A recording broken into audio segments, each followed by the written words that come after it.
মমিনের চরিত্র হতে হবে ফুলের মতো পবিত্র। মমিন কখনো অন্যায় কাজকে সাপোর্ট করবে না, নিজেও অন্যায় করবে না, কোনো মিথ্যা কথা বলবে না এবং মিথ্যার আশ্রয় নেবে না। মমিন যা বলবে সেটা সত্য বলবে। মমিন কোনো প্রতারণা করবে না, সিটারি বাটপারি করবে না, অন্যের হক মেরে খাবে না, কোনো প্রকার বাটপারকে সাপোর্ট করবে না। মমিন যেখানে যাবে সেখানে ন্যায়ের পক্ষে চলবে, ন্যায়ের পক্ষে কথা বলবে। মমিন কোনো ধোঁকাবাজির আশ্রয় নেবে না, নিজেও ধোঁকাবাজি করবে না, কাউকে ধোঁকাবাজি করতেও দিবে না, আর ধোঁকাবাজির পক্ষে সাপোর্টও দিবে না।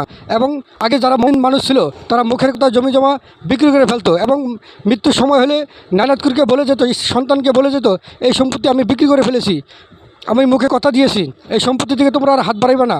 আর বর্তমানে একটা দলিল করলে তারপরও জমি বুঝে পাওয়া যায় না, কারণ বাটপাররা সেই জমি দখল করার জন্য নানান প্রকার ফন্দি বিক্রি করে, একজনের রেকর্ড করে দখল করতে চায়, মাপতে গেলে উল্টাপাল্টা ফর্মুলা দিয়ে মাপে।